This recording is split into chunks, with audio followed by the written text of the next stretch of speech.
Pero un día fue algo tan precioso y el Espíritu Santo se manifestó sobre mí y me dijo, ve y levanta una bandera, porque tenían banderas ahí, pero yo no sabía. Y hermanos, yo me levanté, agarré una bandera y me puse a danzar con la bandera.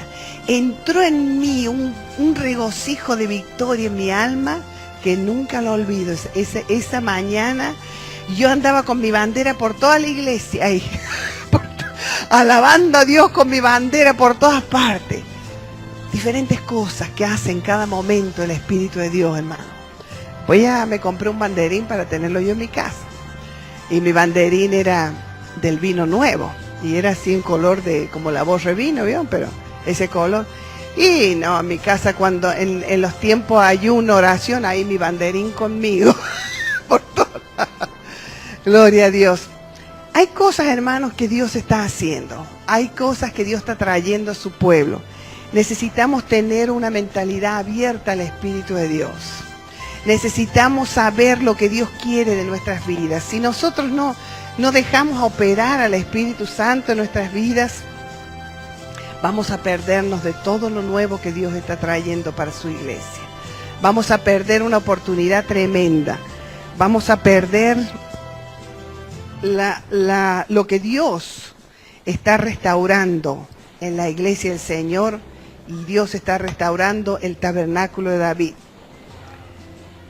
El tabernáculo de David, si ustedes saben, era algo maravilloso. Dios está en proceso de restaurar su tabernáculo. Amén. Pero hoy queremos que Dios restaure este tabernáculo, que es nuestro corazón, nuestra vida con Dios. Dios quiere mandar el fuego de su Espíritu Santo, hermano.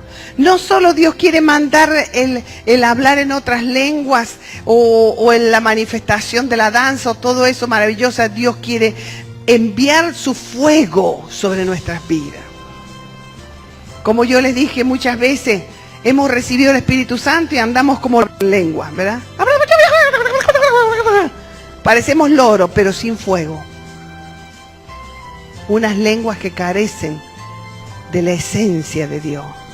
Yo puedo hablar en lengua porque ya me sé las lenguas que el Señor me dio, por supuesto. Pero si no está el fuego, hermano, si no está el fervor, no está la presencia de Dios. Está la mecanicidad de saber hablar en lengua. Está la mecanicidad de saber danzar. Está la mecanicidad de saber tocar un instrumento. Está la mecanicidad de saber cantar y dirigir una alabanza. Necesitamos el fuego. El fuego significa purificación. El fuego todo lo purifica, hermano. Usted sabe que el oro, para ser purificado, tiene que ser sometido al fuego. Y el fuego es el que le saca todas las impurezas al oro. Nosotros somos como ese oro que tiene que ser purificado. Y necesitamos el fuego de Dios, hermano. Pero ¿dónde va a caer el fuego de Dios?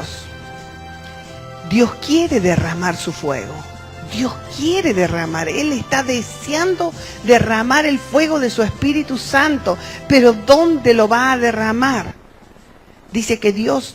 Vamos a leer ahí una escritura en 1 Reyes 18:30. Si usted se acuerda esa escritura...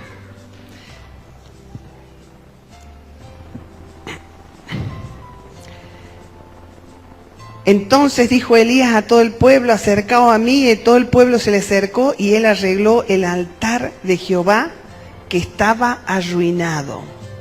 Todos conocemos esta escritura cuando Elías oró por el fuego, ¿verdad? Y estaban los Baales ahí haciendo lo mismo. Pero antes de orar por el fuego, Elías dice que empezó a arreglar el altar, porque estaba muy arruinado. Nosotros somos el altar de Dios. El altar del Espíritu Santo está dentro nuestro ahora. Dios quiere restaurar ese altar que muchas veces está arruinado. Han venido demasiadas influencias de todas partes, que hemos escuchado cosas que no han sido útiles y no han sido buenas. Este es el tiempo de poder diferenciar cuando nos habla Dios y cuando no nos habla Dios. Este es un año donde el Espíritu Santo quiere que nosotros entremos a un discernimiento espiritual. Necesitamos discernir lo que se mueve en nuestras vidas. Necesitamos discernir qué espíritus se mueven a nuestro alrededor.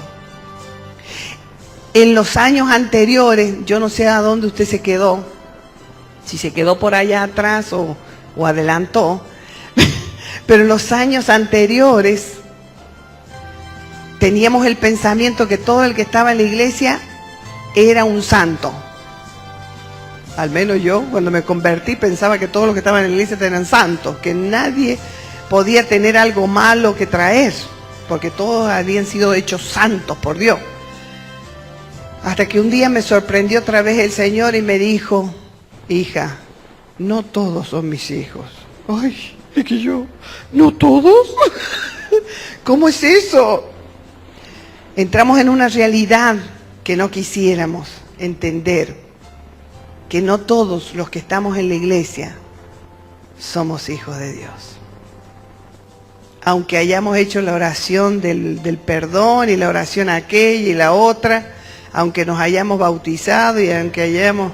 no todos son de Dios. Cuando usted entra a esto, necesita, por ende, buscar el discernimiento espiritual. Saber qué espíritu se mueve en cada momento. Porque si usted no tiene discernimiento espiritual, el enemigo lo va a llevar así a usted, al error. Como en un tiempo cuando llegó a nuestra iglesia un profeta, y el profeta empezó a profetizar. ¡Sí! La gente estaba, pero con un gozo, decía: ¡qué tremendo hombre de Dios! ¿Cómo Dios lo usa y qué esto? Pero hermano, un día vino y me dijo a mí que yo, bueno, no me acuerdo exactamente las palabras, pero en la manera que me habló, como que yo iba a ser una cantante famosa. Así. Que Dios me iba a utilizar, no sé, con fama, ya iba a estar en la televisión, en el cine, no sé, que iba a ser una actriz una profecía. Y yo dije: ¿cómo?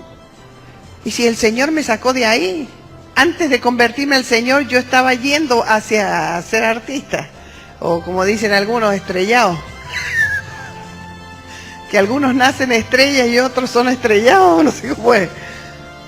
Yo estaba moviéndome en el medio artístico cuando Dios me ganó, me conquistó su amor.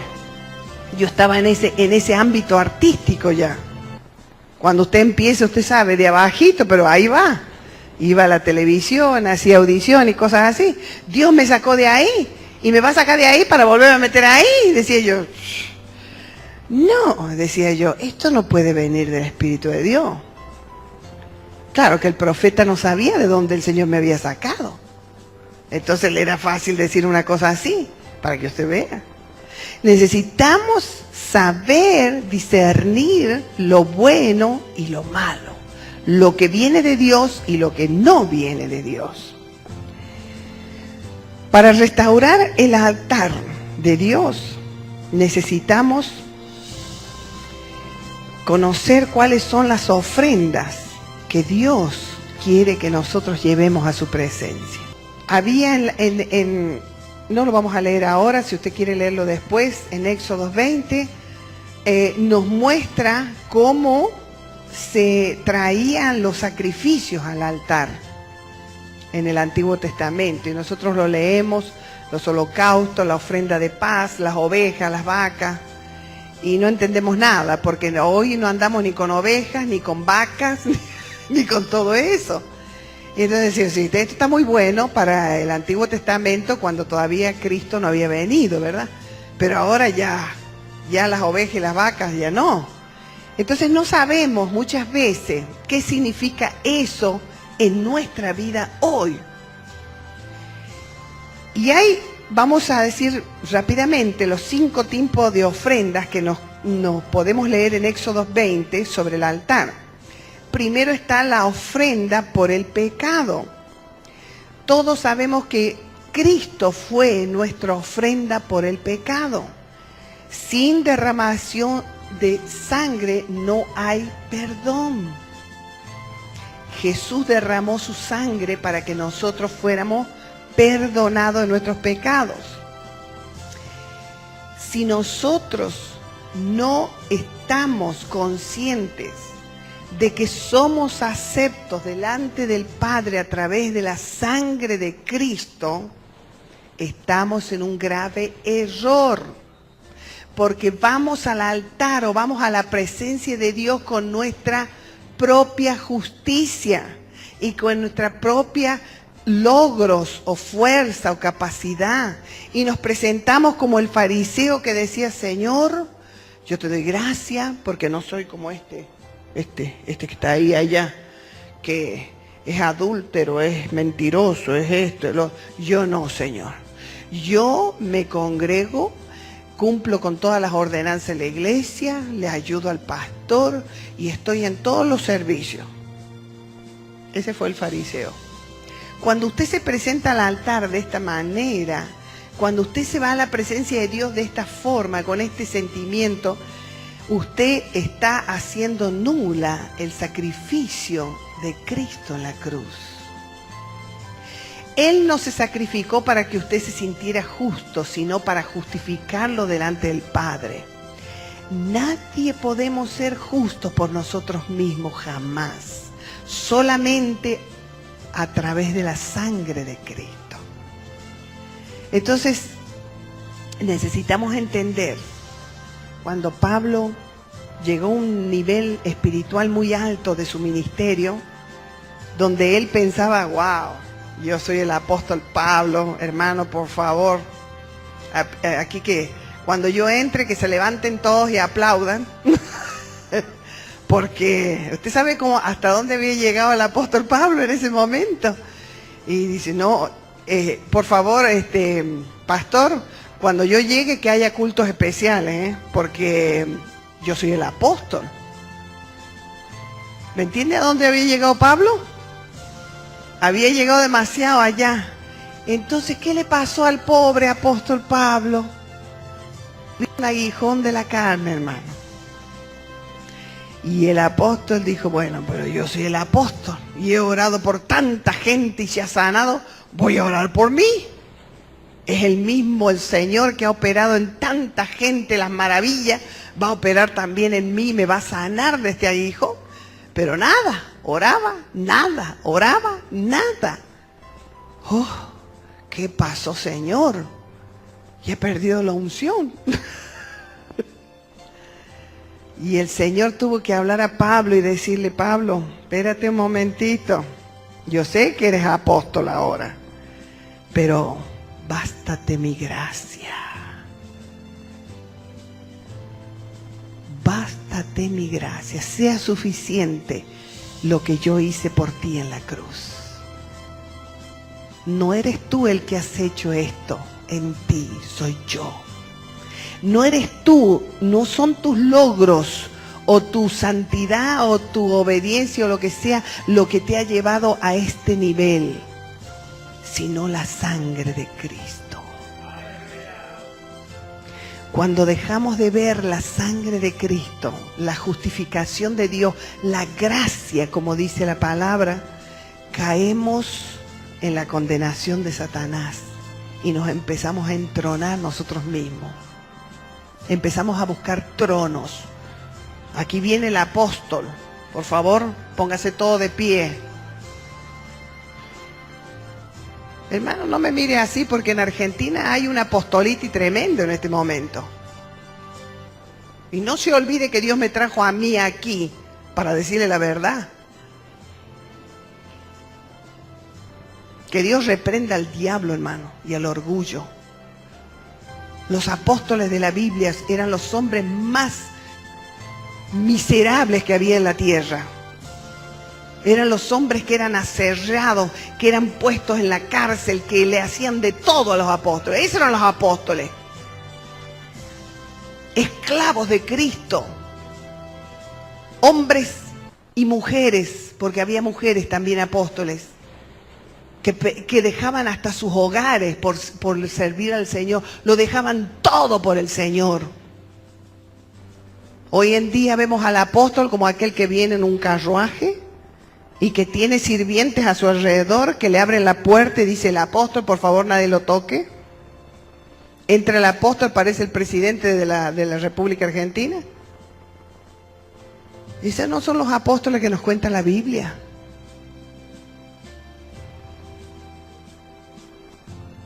Alguien me dijo cuando llegué aquí a Argentina, me dijo: hermano, le dije yo, aquí también está la renovación apostólica y profética. Sí, aquí hay un apostolite tremendo, hermano.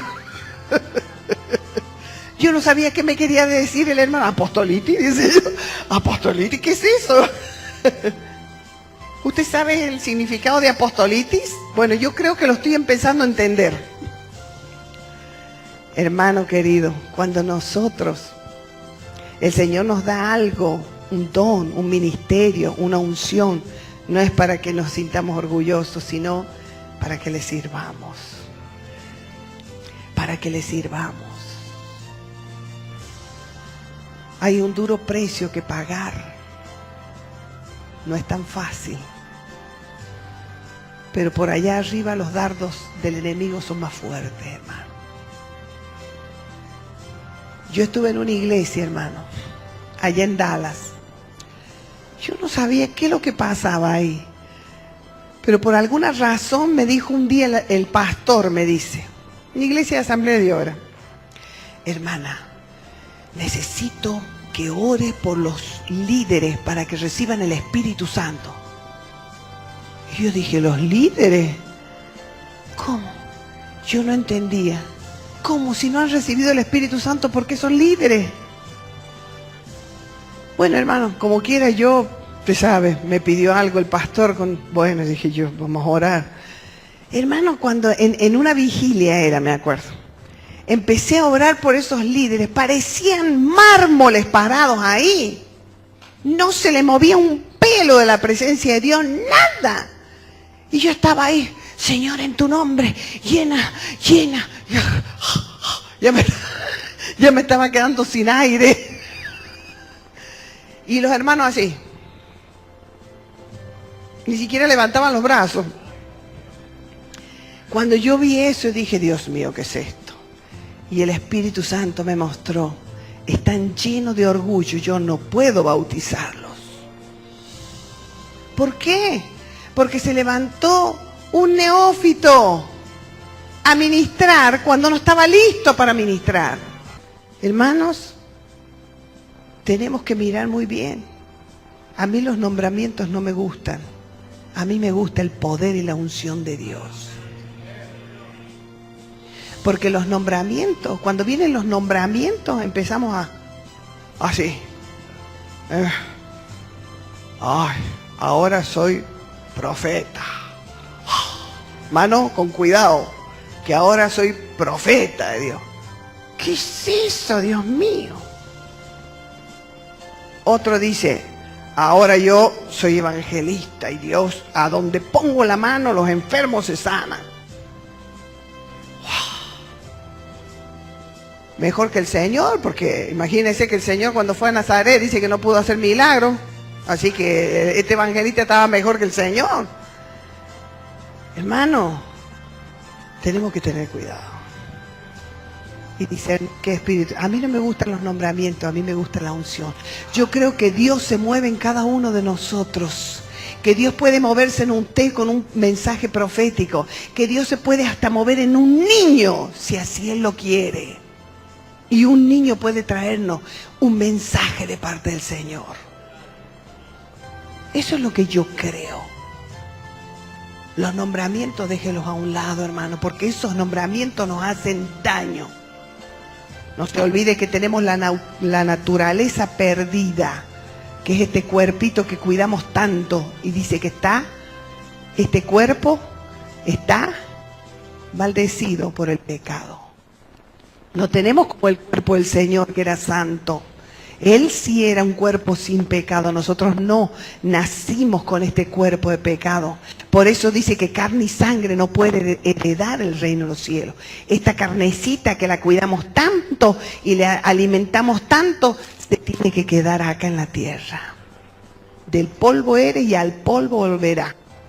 Hay aquellos que andan buscando los huesitos de los muertos. Porque una hermana me dijo, hermano, ¿usted cree que un cuerpo se tiene que incinerar? Yo no sé, le dije yo. Lo único que sé es que Dios puede hacer nueva todas las cosas. Eso es lo único que yo sé. No, dice hermana, ¿cómo? Dice, van a incinerar a un cuerpo. Y yo dije, ¿en qué se convierte un cuerpo después de muchos años? En polvo. Entonces, que sea en un año o en 100, pues al polvo vamos a volver.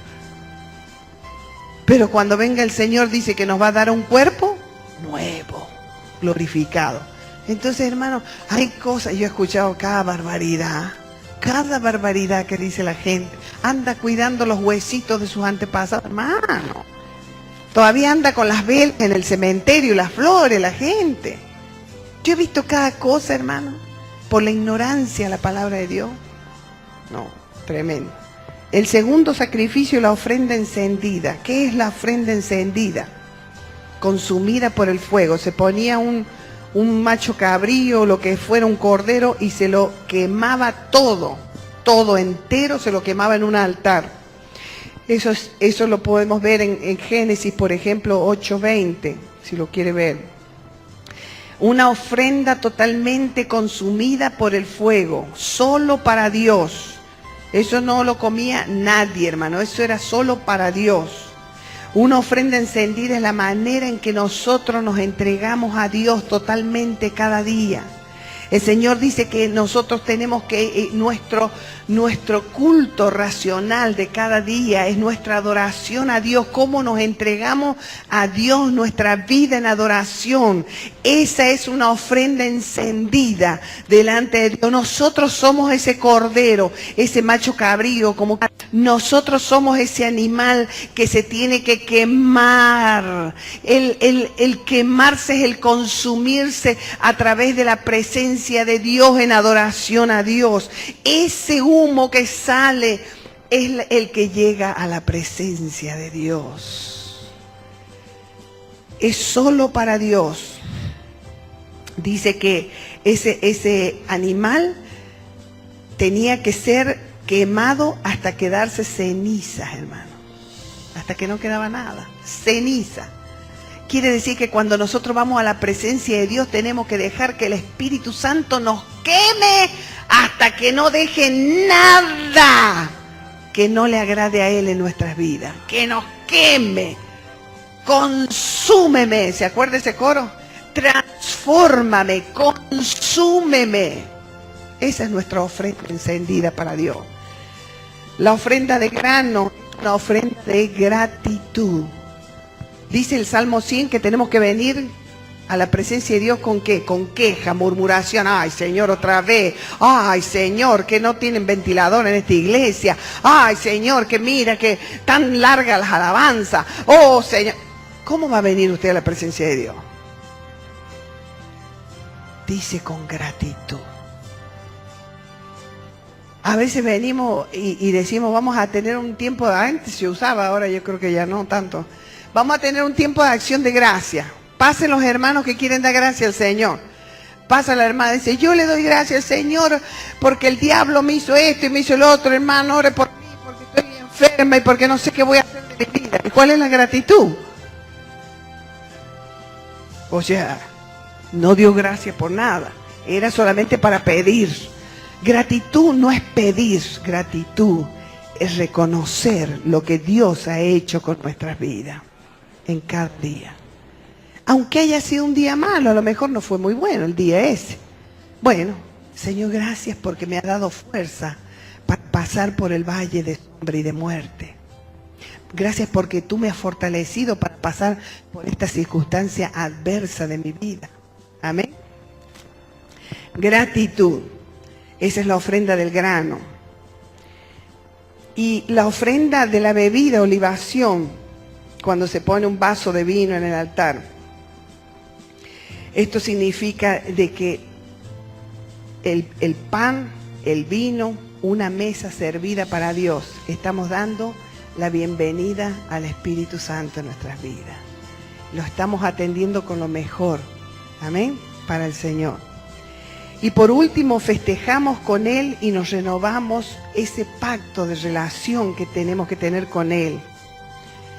Cuando nosotros entramos en esa bienvenida al Espíritu Santo en nuestras vidas, bendiciéndole, dándole gracia, dándole lo mejor de nuestro ser, es entonces cuando estamos edificando el altar de Dios.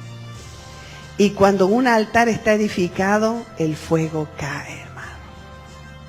Ahora la respuesta para usted: ¿por qué muchas veces, Señor, he pasado a recibir y no cae el fuego de tu presencia en mi corazón? ¿Por qué? Porque el altar no está arreglado. Porque hay muchas cosas que limpiar. Días atrás me dice una hermana: hermana, yo no sé, pero yo me aparté del Señor, pero después volví y me reconcilié con Dios. Y por supuesto que enfrié el Espíritu Santo en mi vida, pero yo quiero volver a sentir la presencia de Dios y no puedo. Hay algo que me estorba. Yo no sé por qué el Espíritu Santo me llevó a hacerle la pregunta que Jesús le hizo a la mujer samaritana. Porque uno nunca sabe, pero el Espíritu Santo es el que nos guía. Le dije: ¿usted tiene esposo? Y me dijo: pues no, dice, yo tuve un esposo tantos años, después nos separamos y ahora me uní con otro hombre. ¿Y dónde está?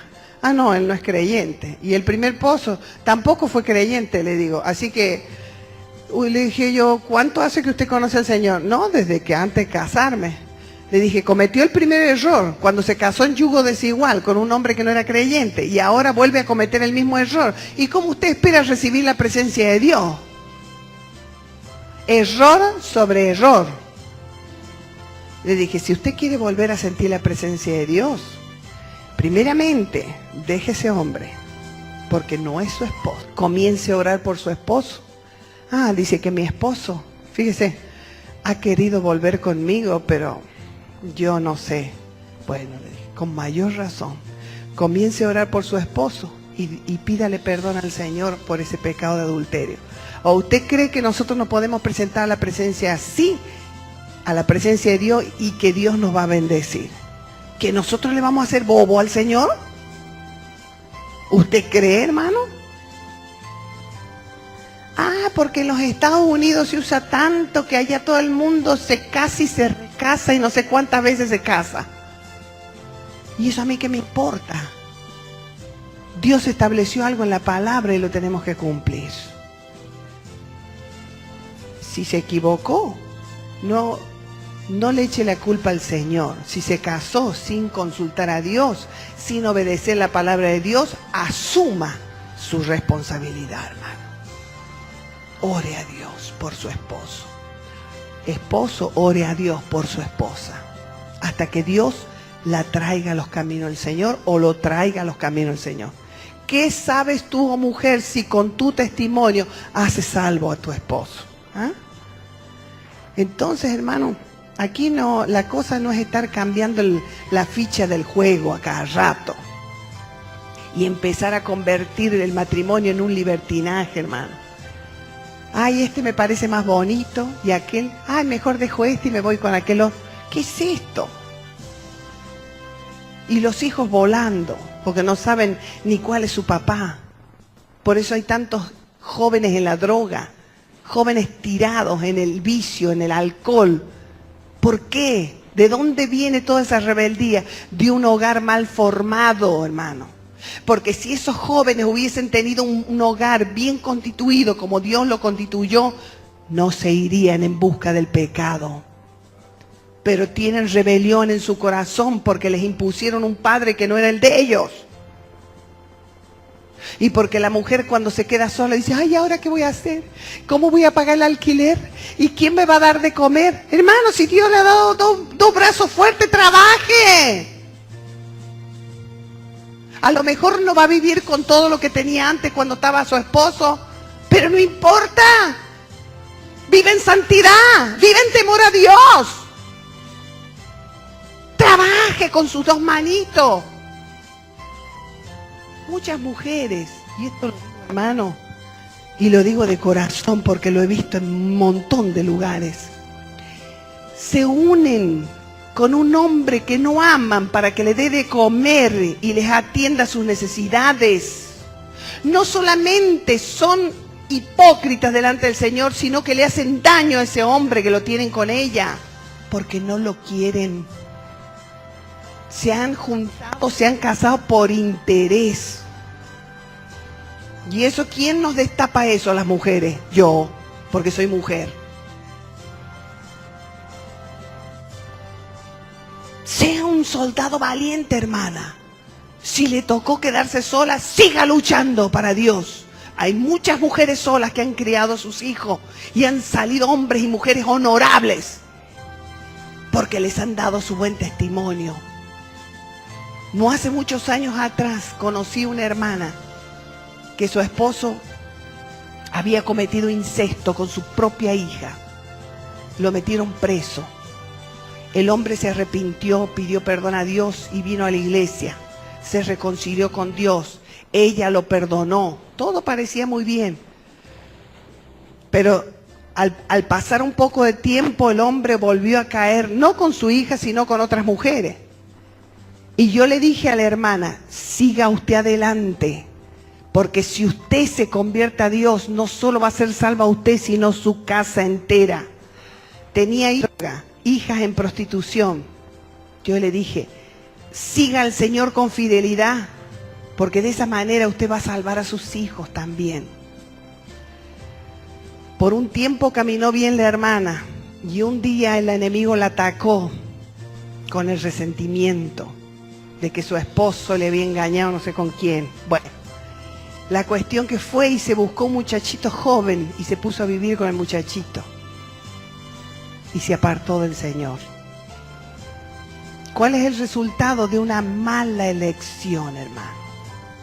Hoy sus hijos están más perdidos que nunca. Sus hijas prostituidas teniendo hijos de uno y de otro. Sus hijos en la droga, encarcelados. Su esposo, por supuesto, perdido en su debilidad sexual. Y ella con una enfermedad de muerte. Póngase a observar cuál es el resultado de no obedecer a Dios. Se la veía, una mujer de 40 años se la veía como si ya tuviera 70. Deshabilitada, bueno, desahuciada por los médicos. Yo quiero decirle, hermano, cuando vas a tomar una decisión que no le agrada al Señor, ponte a pensar en las consecuencias. Las mujeres somos muy cobardes muchas veces, hermano. Y no hay tal como un sexo débil, eso es mentira. En el Señor somos tan poderosas como los hombres, o más. Y debemos salir adelante sin tomar el pecado para ensuciarnos. Si el Señor te llevó a tu esposo y ya está en la presencia de Dios, y Dios te diera un compañero, gloria a Dios. Pero no te cases por interés, sino por amor, siguiendo la dirección de Dios. ¿En qué nos hemos convertido a las mujeres que vamos a estar con hombres que no queremos? ¿En qué clase de persona nos convertimos una mujer cuando hacemos eso? Y usted sabe a qué me refiero. Es una vida de hipocresía. Usted tiene que hacerle cariño a un hombre que no quiere ni le gusta. Y lo hace por interés, para vivir bien, para ser bien mirada, para que todos digan, oh, la hermanita. ¿Y Dios qué? ¿Acaso Dios no conoce tu corazón? Esas son las hermanitas que no pueden llenarse del Espíritu Santo. Esas son las hermanas que no pueden recibir el fuego. Yo no conozco ninguno de acá, no lo estoy diciendo porque conozca a alguno. Lo único que quiero decirle, hermana, si el fuego no cae en tu vida, empiézate a preguntar cómo estás viviendo. No solo a las hermanas, a los hermanos también. Pero es necesario que arregles tu altar. Es necesario que saques lo que no debe ser. Estuvimos visitando allá en Santiago, Chile, una familia lastimosamente en un estado terrible. Cuando llegamos esa noche, la mujer estaba en un estado de nerviosismo y de temor, algo tremendo, porque su compañero de cuarto la había dejado por otra mujer.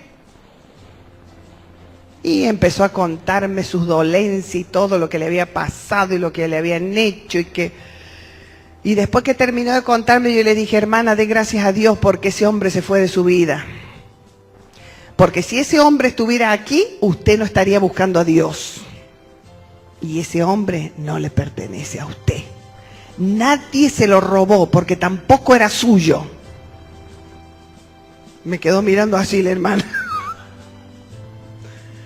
Le dije, así que dele gracias a Dios. Si usted quiere que Dios obre en su vida, aléjese del pecado de adulterio y empiece a orar por su esposo.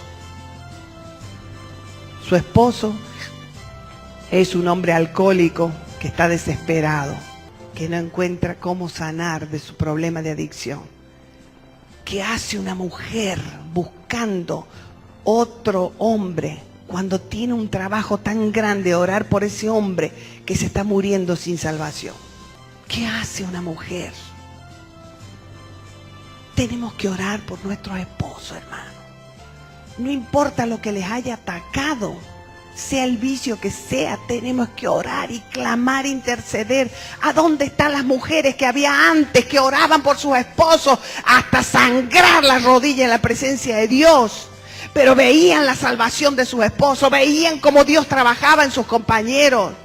¿A dónde están esas mujeres?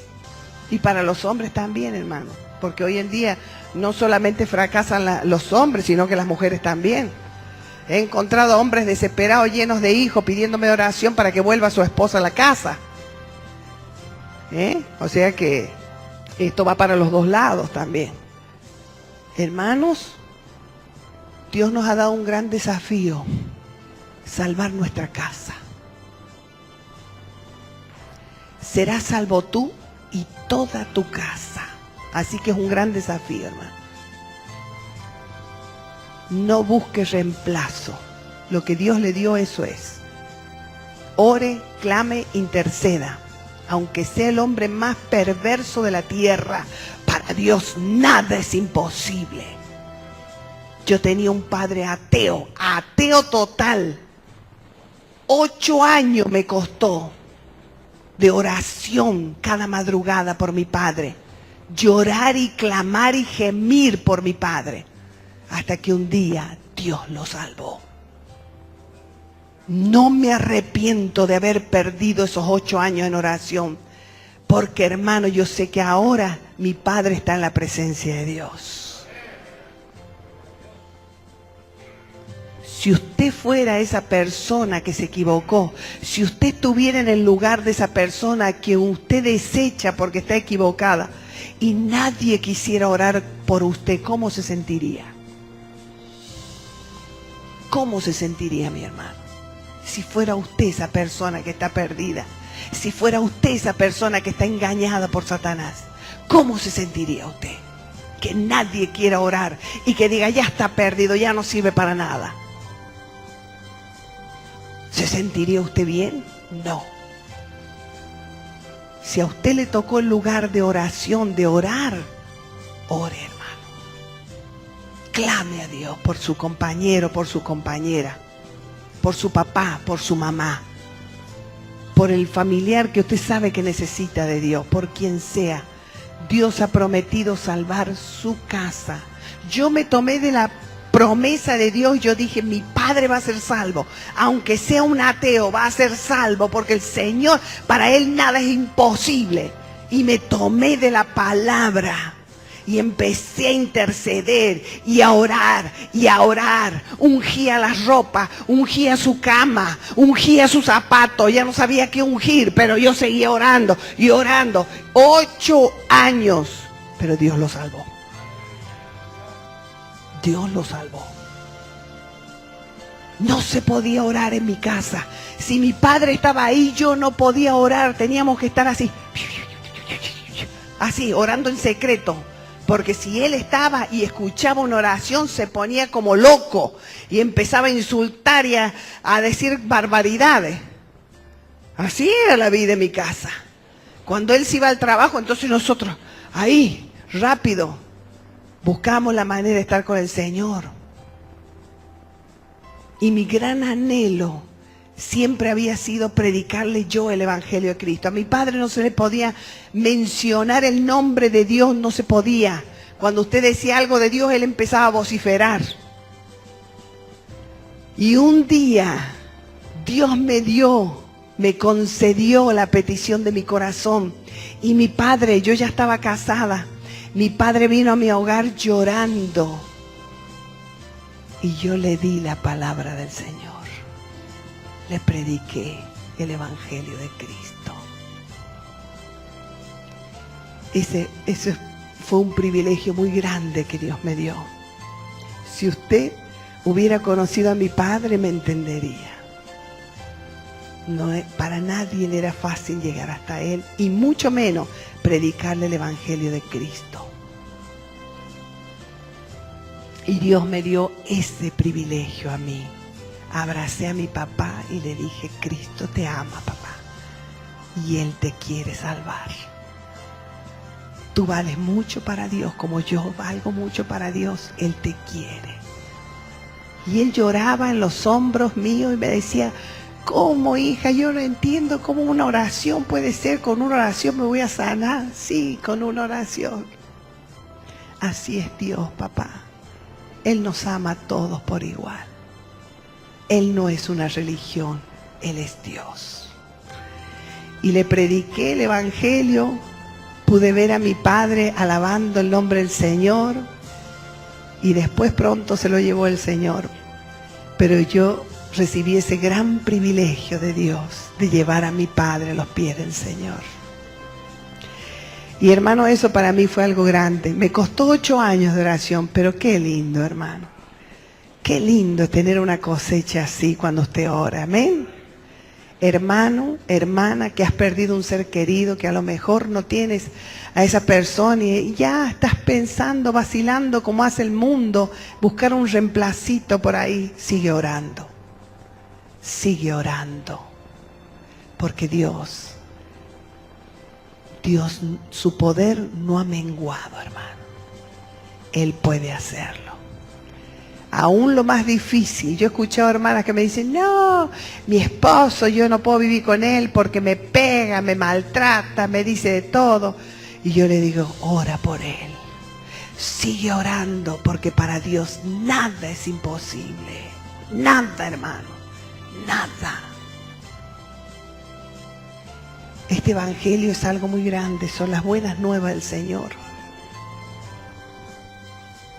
Y Dios es el mismo de ayer, hoy y por los siglos.